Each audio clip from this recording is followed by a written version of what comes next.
Pinupuri ka namin, O Diyos, Ama, Anak, at Espiritu Santo.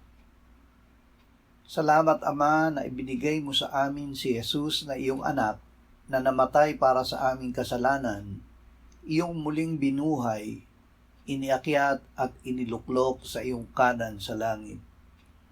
Salamat na ibinigay mo sa amin ang iyong banal na Espiritu at sa pamamagitan niya ay ibinuhos mo ang iyong pag-ibig sa aming puso.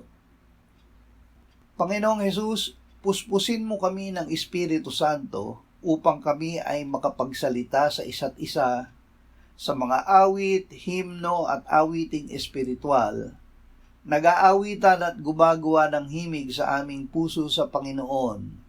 Lagi nagpapasalamat sa lahat ng mga bagay sa pangalan mo, sa Diyos na ating Ama. Amen.